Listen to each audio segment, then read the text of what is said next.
당시는 도서관 교육이 시작되었습니다. 컴퓨터의 발달로 도서관에 대한 요구가 증가되었습니다. 20세기에 들어와서 컴퓨터 기술이 발달하고 정보가 대량으로 요구되면서 정보가 대량으로 생산되고 출판물이 급증하면서 도서관학은 대량의 정보 중 이용자의 요구에 맞는 정보를 선택 제공할 수 있는 기술이 요구되었습니다.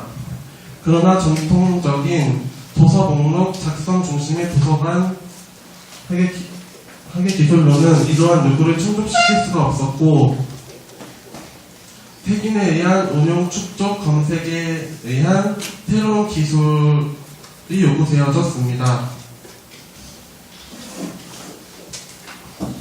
도큐멘테이션이란 과학자나 기술자가 자료 수집에 보다 과학적으로 조직, 수집, 검색할 수 있도록 하는 일련의 활동과 원칙, 기술을 의미합니다. 네, 그리하여 컴퓨터의 기술의 발달과 도큐멘테이션 기법의 도입으로 문헌 정보학이 탄생하게 됩니다.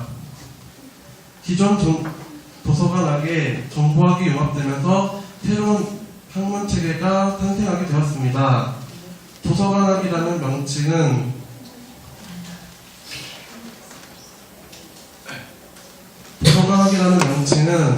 공식적인 학문 명칭으로 이용하기에는 부적합하고 시대의 흐름에 또 부적합하다는 비판적 견해가 많았습니다. 따라서 도서관학은 문헌정보학으로 이름이 바뀌었고 오늘날 공식적인 학문 명칭으로 사용되고 있습니다. 정보학이란 정보의 형태와 속성, 정보의 유통과 이용을 지배하는 요인을 탐색하고 정보에 대한 최적의 접근과 이용을 위하여 정보 처리 기술을 연구하는 학문입니다. 정보기술은 전기통신, 방송, 통신망 등 사회 기반을 형성하는 기술을 의미합니다.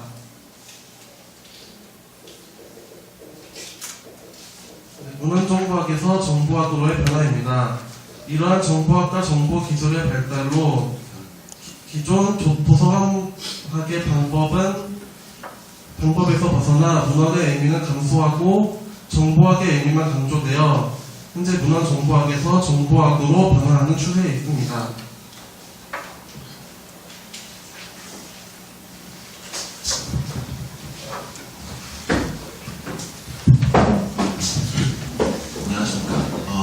극소대 컴퓨터 시대 팀장을 맡고 있는 1, 2학번 최호민이라고 합니다. 저희 조가요, 원래 4명이서 하나씩 발표를 맡아서 하려고 했는데, 한 형이 오늘 안 오셨어요. 아프셔서. 그래가지고 제가 급하게 땜빵으로 다시 들어오게 되는데, 우선 저는 지금 떠오르지는 않지만, 우선 지금 우리 분야에 대한 직업에 대해서 설명을 해드리도록 하겠습니다. 우선 4가지 정도를 조사해봤는데요. 처음으로 기업 및 연구소 도서관의 연구 사서가 있고요. 다음으로 도서관 정보화 및 DB솔루션 기업 사원, 그리고 국가기록원 및 각급 기록관, 기록관리 전문가, 그리고 기업문화재단 등 기업 도서관에 대해서 조사를 해보았습니다. 처음으로 기업 및 연구소 도서관의 사서에 대해서 말씀드리겠습니다. 우선 정부랑 기업체들이 1, 3학번 여러분들은 모르시겠지만 나머지 선배님들 들어보셨을 거예요. 스페셜 라이브러리라고 특정 분야에 대해서 깊게 연구하는 도서관들이 몇 개 있어요.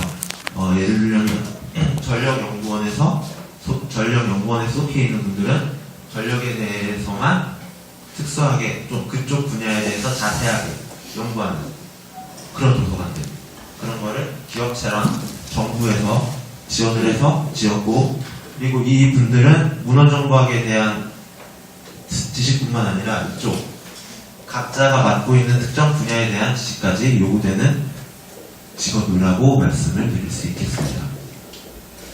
잠깐만. 네. 여러분이 그 부전공이나 뭐 다전공을 생각을 할 텐데 이런 게 저희 문헌정보학과의 특징이에요.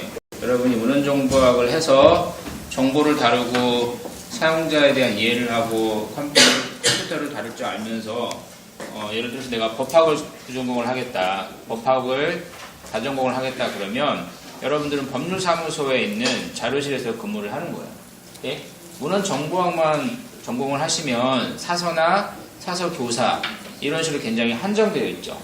여러분들이 나는 화학 쪽에 관심이 많다. 케미스트리. 하실 때 나는 케미스트리 없이는 못 살겠다. 이런 사람이 있었으면 케미스트리 부전공을 하는 거죠. 그럼 뭐예요? 케미스트리 회사의 자료센터나 이런 데서 근무를 하시는 거예요. 오케이? 아니면 꼭 자료센터가 아니더라도 케미스트리 회사에서 여러분들이 컨설팅 쪽 일을 할 수가 있는 거예요. 오케이? 여러분들이 배우는 그 문헌정보학은 정말 중요한 스킬이고 부전공이나 다전공을 많이 추천을 하고 싶어요. 그래서 경영학, 법학, 행정학 여러 가지가 있습니다. 오케이.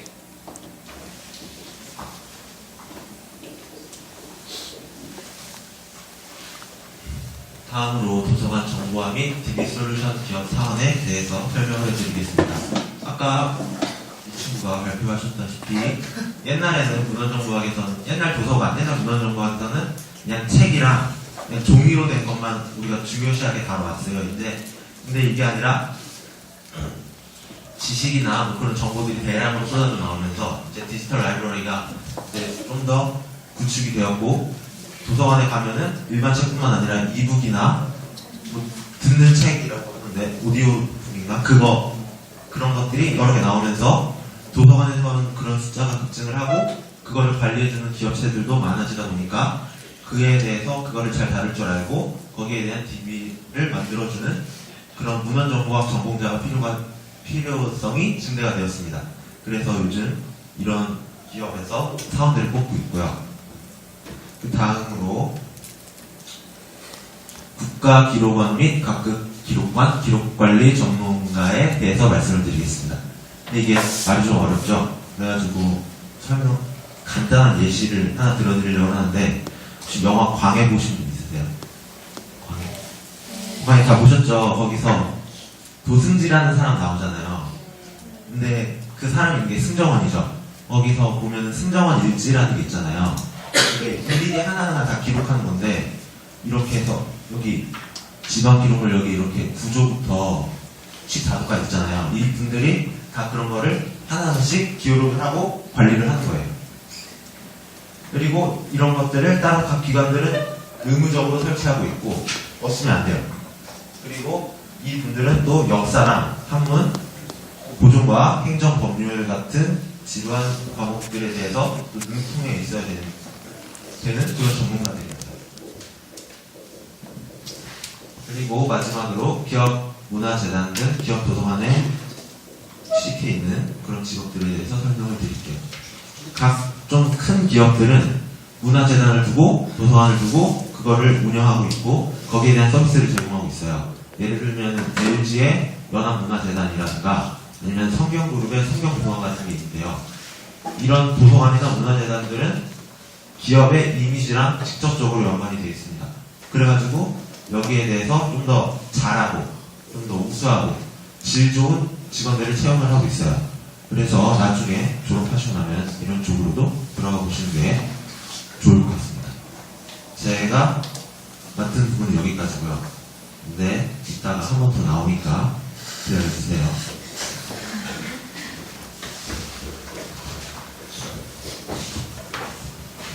네, 다음으로 우리 분야 유명 직원에 대해서 말씀드리겠습니다. 통계정보조사자가, 네트워크 시스템, 데이터정보 분석가, 데이터 과학자, 쓰레기 정보 처리자 이렇게 4가지를 조사했고요. 하나씩 좀 더 자세하게 설명드리겠습니다. 먼저 통계정보조사자인데요. 요즘 대부분의 그룹에서 고용 및 연봉 정보와 같은 사실 데이터를 수집하기 위해서 또는 사람들의 의견이나 태도, 신념, 요구를 이해하는 데 설문조사를 사용하고 있습니다. 시장에서 경쟁이 점점 더 증가하면서 기업이 비즈니스 결정을 내리고 시장에서 경쟁하기 위해서 시장 및 소비자의 설문조사를 사용하고 있는데요. 이러한 이유로 기업은 다양한 변수를 고려한 통계 자료가 필요하기 때문에 앞으로 통계 정보 조사자가 매우 빠르게 증가할 전망입니다. 다음으로 네트워크 시스템 데이터 통신 분석가에 대해서 말씀드리겠습니다. 파일이나 데이터 프로그램 등의 소프트웨어랑 하드웨어 공유를 위해서는 적절한 네트워크 시스템이 필요한데요. 네트워크 시스템 데이터 통신 분석가는 이런 네트워크 시스템을 개인이나 기업의 환경에 맞게 구축하기 위해서 고객의 요구사항과 업무 특성을 분석합니다. 또한 지역 네트워크와 같은 네트워크 시스템, 광역 네트워크, 인터넷 및 기타 데이터 통신 시스템을 디자인하고 분석하고 테스트하고 시스템 성능을 평가하는 것이 네트워크 시스템 데이터 통신 분석가의 주된 업무입니다. 많은 분야에서 컴퓨터 정보 기술의 사용이 증가하고 있기 때문에 이 직업의 종사자 수가 빠르게 증가할 것으로 예상되고 있습니다.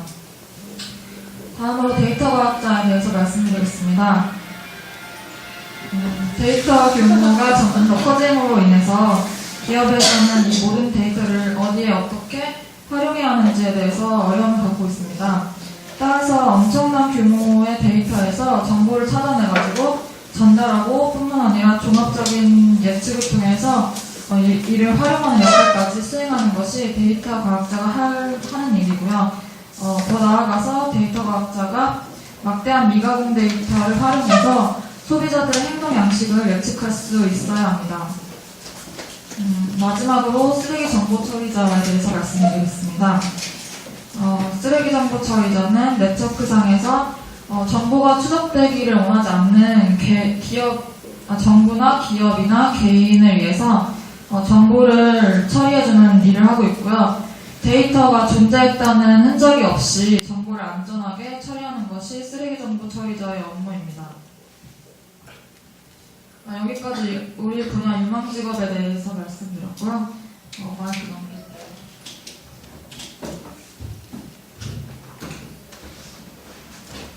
많이 기다리셨죠? 제가 다시 나왔어요. 아까 발표했던 거는 원래 제가 맡은 게 아니었어요. 부업으로 하고 있는 거고 이제 제 본업으로 돌아와서 제가 우선 영상을 2개를 준비했는데 우선 첫 번째 영상을 보여드릴 거예요. 첫 번째 영상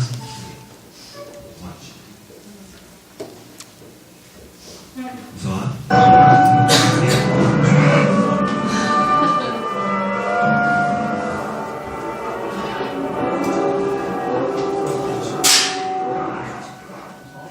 I show 8 how to march in the district, so what is my race name? Under license registration. See if I can capture that.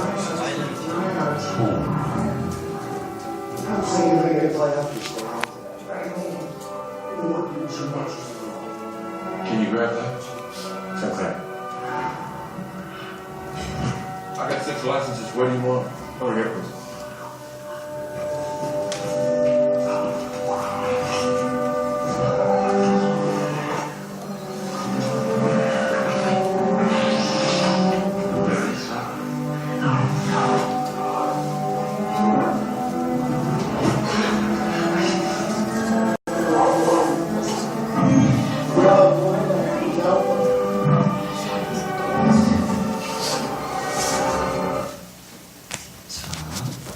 첫 번째 동영상을 보셨는데 뭐가 보이셨어요?